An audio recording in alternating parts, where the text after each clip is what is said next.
નમસ્કાર, હું સ્વીટી દેસાઈ અને તમે જોઈ રહ્યા છો એસપીપી ભારત ન્યૂઝ।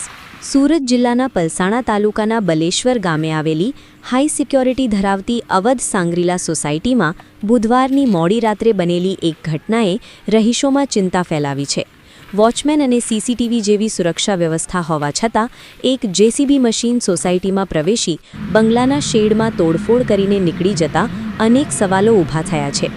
મળતી માહિતી મુજબ કરણ ગામલા રહેવાસી અરુણભાઈ દુબેએ અવધ સાંગરીલા સોસાયટીમાં આવેલો બંગલો નંબર 139 વેચાણથી લીધો હતો, જ્યાં હાલ રિનોવેશનનું કામ ચાલી રહ્યું હતું। આ દરમિયાન રાત્રે આશરે 10:30 વાગ્યાના અરસામાં એક જેસીબી મુખ્ય ગેટમાંથી સોસાયટીમાં પ્રવેશ્યું અને બંગલા નંબર 139ના શેડમાં તોડફોડ કરી સ્થળ પરથી નીકળી ગયું। આ સમગ્ર ઘટનામાં સૌથી આશ્ચર્યજનક બાબત એ સામે આવી છે કે ઘટનાના સમયે સોસાયટીના સીસીટીવી કેમેરા પણ બંધ હોવાનું જાણવા મળ્યું છે। કેમેરા ટેકનિકલ ખામીના કારણે બંધ થયા હતા કે પછી કોઈએ જાણપૂર્વક બંધ કર્યા હતા તે હવે પોલીસ તપાસનો મહત્વનો મુદ્દો બન્યો છે। ગુરુવારે વહેલી સવારે ઘટનાની જાણ થતાં બંગલાના માલિક અને સોસાયટીના રહીશો સ્થળ પર દોડી આવ્યા હતા। તોડફોડની ઘટના સામે આવતા તાત્કાલિક 112 ઇમરજન્સી સેવાને જાણ કરવામાં આવી હતી। ત્યારબાદ પલસાણા પોલીસ પણ સ્થળ પર પહોંચી સમગ્ર ઘટનાની તપાસ શરૂ કરી છે।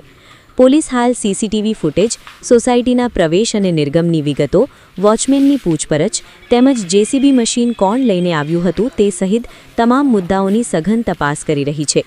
ઉલ્લેખનીય છે કે આ જ સોસાયટીમાં અગાઉ લાખો રૂપિયાની ચોરીનો ભેદ હજુ સુધી ઉકેલાયો નથી, ત્યારે ફરી એકવાર બનેલી આ ઘટનાએ સોસાયટીની સુરક્ષા વ્યવસ્થા સામે ગંભીર પ્રશ્નો ઊભા કર્યા છે।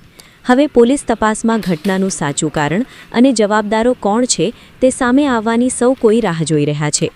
પલસાણાથી એડિટર રમેશ ખંભાતીના ન્યૂઝ રિપોર્ટ સાથે હું સ્વીટી દેસાઈ, એસપીપી ભારત ન્યૂઝ।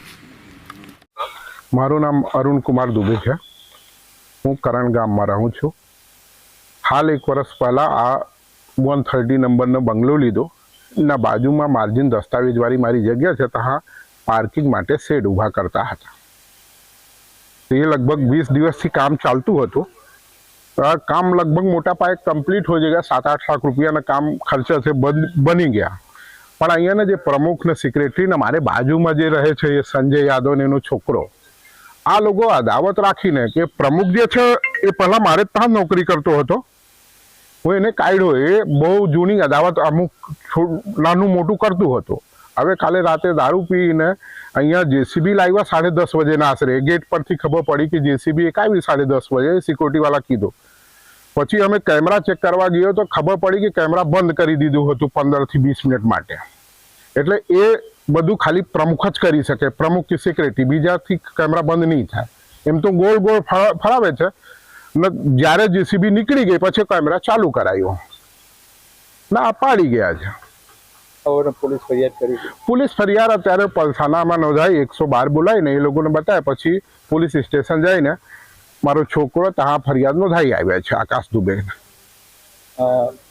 કોને બધા ચોર માનવામાં? એ તો પ્રમુખ સેક્રેટરી અમારા આ સંજય બાજુવાળા બંગલાવાળા છે, સંજય યાદવ ને એનો છોકરો। હવે તો પછી જે એક્ઝેક્ટ નીકળશે પછી ખબર પડે, પણ આ લોકો તો પાકા 4 લોકો તો છે જ, બીજા બધા હોઈ શકે ને પછી જે જેસીબી માલિક છે ને એનો ડ્રાઈવર છે।